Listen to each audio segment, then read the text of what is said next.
পবিত্র রমজান মাসের গুরুত্ব সম্পর্কে জানতে চাই। এখানে যে অমুসলিমরা এসেছেন তাদের উপকারের জন্য। এই রমজান মাসে তাহলে আপনি কেন ইসলাম গ্রহণ করছেন না? কারণ এটা জীবনে নেওয়া সবচেয়ে কঠিন এবং শক্ত একটা সিদ্ধান্ত। আপনার কি অনুসারী আছে ভাই? না, আমার কোনো অনুসারী নেই। তাহলে আপনি কি হারাবেন?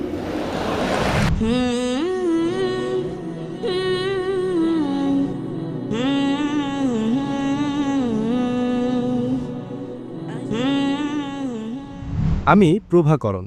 আমি একজন সুপারভাইজার হিসেবে কাজ করছি। প্রথমত আমি জানতে চাই, বেশিরভাগ ধর্মেই একটা সাধারণ কথা প্রচলিত আছে যে যে কেউ ঈশ্বরের কথাগুলো ধর্মীয়ভাবে মেনে চলবে সে স্বর্গে যাবে, আর না মানলে নরকে যাবে। এই বিষয়টা বিবেচনায় নিয়ে আমি জানতে চাই বিচার দিবসে অমুসলিমদের অবস্থা কি হবে। দ্বিতীয়ত আমি পবিত্র রমজান মাসের গুরুত্ব সম্পর্কে জানতে চাই। এখানে যে অমুসলিমরা এসেছেন তাদের উপকারের জন্য, এবং সবশেষে আমি বলতে চাই আমার জীবনে আমি যেটুকু সামান্য অভিজ্ঞতা অর্জন করেছি তা থেকে আমি জোর দিয়ে বলতে পারি ইসলামই একমাত্র ধর্ম যার পরিষ্কার সঠিক তাত্ত্বিক জ্ঞান আছে, যা কিনা যৌক্তিক উদাহরণ এবং যুক্তি দ্বারা সমর্থিত।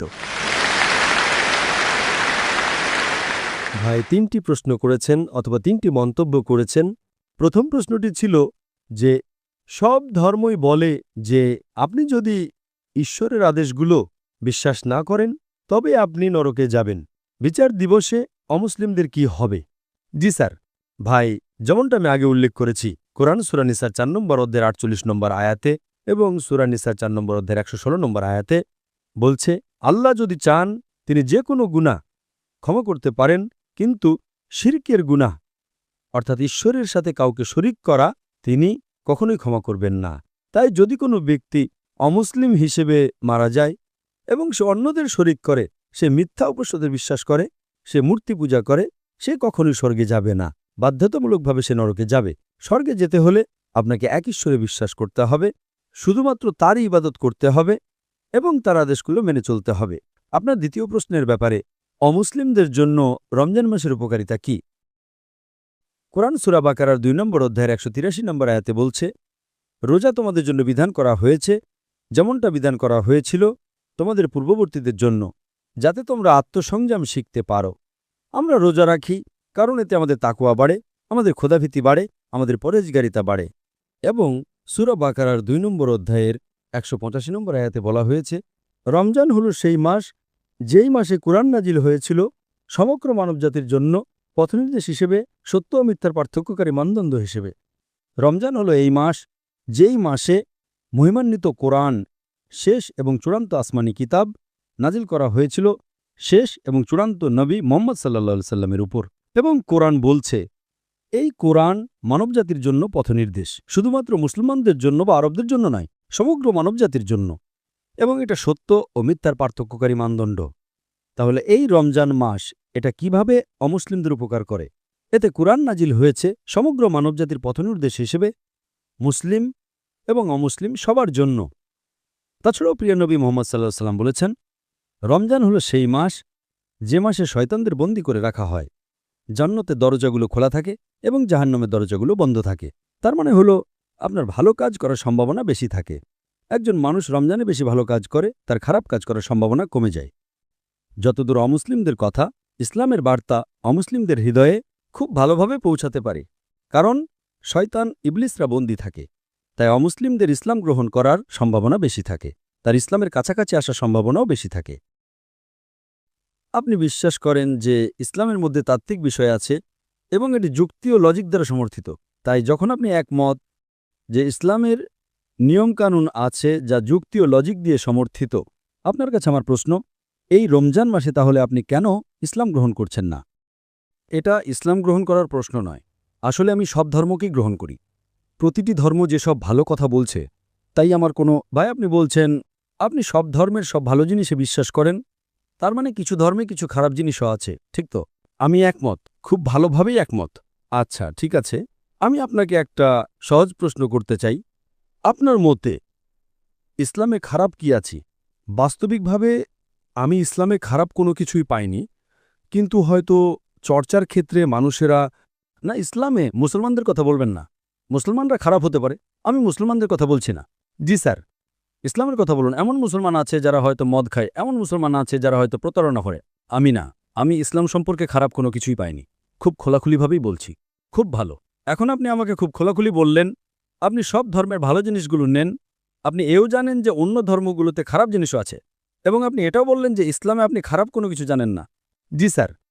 তাহলে এখন অন্য ধর্মগুলোতে ভালো এবং খারাপ আছে, এই ধর্মে শুধুই ভালো। ধরেন আমি আপনাকে 2 গ্লাস পানি দিলাম, একটা হলো বিশুদ্ধ খাঁটি পানি, অন্য পানিটা বিশুদ্ধ পানি এবং 1 ফোঁটা প্রস্রাব। তাহলে আপনি কোন পানিটা পান করবেন? অবশ্যই ভালো পানিটা, ভালো খাঁটি পানি। তাহলে এটা একটা খাঁটি ধর্ম, একদম খাঁটি, কোনো ভেজাল ছাড়া। এখন যখন আমি বুঝতে পারছি এটা খাঁটি, যখন আপনি তৃষ্ণার্ত, আপনি খাঁটি পানিটাই পান করবেন। না না, আমি বিশ্বাস করি এটা খাঁটি, কিন্তু আমি এটা পান করব না, এটার কোনো মানে হয় না। আমি যদি কোনো বিশ্ববিদ্যালয়ে ভর্তি হতে চাই, আমি জরিপ চালাই, এই বিশ্ববিদ্যালয়টা সেরা, আপনি ভর্তি হচ্ছেন না কেন? না, আমি এটা নিয়ে ভেবে দেখব। যদি আপনার ফি দেওয়ার টাকা না থাকে, ঠিক আছে, বিশ্ববিদ্যালয়টা খুব ভালো, কিন্তু অনেক ব্যয়বহুল, আমি ফি দেওয়ার সামর্থ্য রাখি না। ইসলাম হলো ফ্রি। যদি আপনি একমত হন যে এটা সেরা, আপনাকে এটা গ্রহণ করতেই হবে। অথবা হতে পারে এটা কপটতা। দেখুন, আমি যদি একমত হই যে এটা সেরা, তাহলে আমাকে এটা গ্রহণ করতে হবে। যদি আপনি জানেন যে কোনো ভুল নেই, তার মানে বিচার দিবসে ঈশ্বর আপনাকে প্রশ্ন করবেন। যদি আপনি একমত হয়ে থাকেন, ঈশ্বর আপনার হৃদয়ে বার্তা দিয়েছিলেন এটা সেরা ধর্ম, আপনি কেন এটা গ্রহণ করেননি? দেখুন, যদি আপনি একমত হন যে এটা সেরা, তাহলে এটা অযৌক্তিক, এটা গ্রহণ না করাটা অযৌক্তিক। যদি আপনি মনে করেন কিছু খারাপ আছে, আমি এখন আপনার ভুল ধারণাগুলো পরিষ্কার করে দেব। যদি আপনি একমত হন যে এটা সেরা ধর্ম, যদি আপনি একমত হন যে এটা সবচেয়ে বেশি যৌক্তিক, যদি না আপনি অযৌক্তিক হন, যদি আপনি যৌক্তিক হন, আপনাকে সবচেয়ে যৌক্তিক ধর্মটা মেনে নিতেই হবে। যদি না আপনি নিজেকে অযৌক্তিক মনে করেন ভাই। স্যার, দেখুন ভাই, মাঝে মাঝে আবেগ কাজ করে।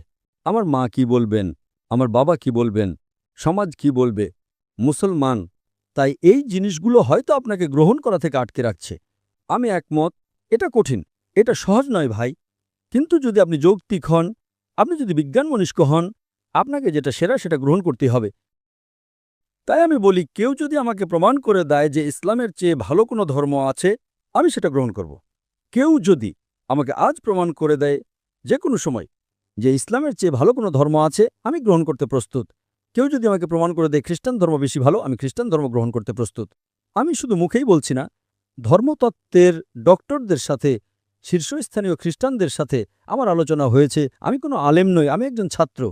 আমি নিজেকে তুলনামূলক ধর্মের একজন ছাত্র মনে করি, কিন্তু হিন্দু ধর্মের শীর্ষস্থানীয় পণ্ডিতদের সাথে আমার সংলাপ এবং আলোচনা এবং বিতর্ক হয়েছে। আপনি জানেন সবচেয়ে জনপ্রিয় হিন্দু বক্তা হলেন শ্রী শ্রী রবি শঙ্কর। আপনি কি তার নাম শুনেছেন? খুব ভালোভাবেই। হ্যাঁ, তিনি কোরআনের সাথে একমত হয়েছিলেন। আসলে আমি তার একজন বড় ভক্ত। আপনি তার ভক্ত, মাশাআল্লাহ। আপনি কি শ্রী শ্রী রবি শঙ্করের সাথে আমার বিতর্কটা দেখেছেন? না, আমি দেখিনি। তাহলে আপনার নায়কের সাথে বিতর্কটা আপনার দেখা উচিত। হ্যাঁ, শ্রী শ্রী রবি শঙ্কর নিশ্চয়ই। এবং তুলনামূলক ধর্মের এই ছাত্রের সাথে। ইনশাআল্লাহ। যদি আমি সুযোগ পাই, অবশ্যই। হ্যাঁ, এবং যেহেতু আপনি একমত, এমনকি তিনিও একমত হয়েছিলেন যে ঈশ্বরের কোনো প্রতিমূর্তি নেই, তিনি কোরআনের সত্যতা মেনে নিয়েছিলেন। দুর্ভাগ্যবশত তিনি এটা গ্রহণ করেননি। জানেন কেন? যদি আপনি গ্রহণ করেন, তাহলে সব অনুসারীদের হারাবেন। আমি একমত। আপনি একমত? আপনার কি অনুসারী আছে? না, আমার কোনো অনুসারী নেই। আপনার কি অনুসারী আছে ভাই? না, আমার কোনো অনুসারী নেই। খুব ভালো। তাহলে আপনি কি হারাবেন?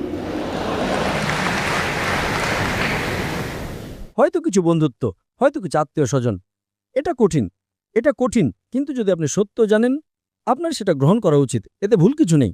আসলে এখন পর্যন্ত এই মুহূর্ত পর্যন্ত আমি এটা নিয়ে ভাবিনি, কারণ এটা জীবনে নেওয়া সবচেয়ে কঠিন এবং শক্ত একটা সিদ্ধান্ত। আজ এই রমজান মাসে চিন্তা করুন। আপনি আমাকে জিজ্ঞেস করেছিলেন এটা কিভাবে অমুসলিমদের উপকার করে। এটা অমুসলিমদের উপকার করে সত্যের দিকে তাদের হৃদয় খুলে দেওয়ার মাধ্যমে। তাই আমি আপনাকে অনুরোধ করব এটা নিয়ে ভাবতে। আজ না হলেও আপনার হাতে এখনও 3 সপ্তাহ আছে রমজান মাস শেষ হওয়া পর্যন্ত। আপনার হাতে আরও 2-1 সপ্তাহ আছে। আজ না হলেও রমজান মাসে গ্রহণ করুন, যদি এটা আপনার উপকার করে। এবং ইনশাআল্লাহ আমি আপনাকে বলতে পারি যে ইনশাআল্লাহ যদি আপনি ইসলাম গ্রহণ করেন, আপনার আগের সব গুনাহ মাফ করে দেওয়া হবে 100%। তাই আজ যদি আপনি ইসলাম গ্রহণ করেন, ধরুন যদি আজ আপনি মারা যান, আমি নিশ্চিতভাবে বলতে পারি আপনি জান্নাতে যাবেন। আমি নিজের ব্যাপারে নিশ্চিত নই, কিন্তু আপনার ব্যাপারে আমি আপনাকে বলতে পারি, কারণ যেই মুহূর্তে একজন মানুষ ইসলাম গ্রহণ করে, তার আগের সব গুনাহ মাফ করে দেওয়া হয়।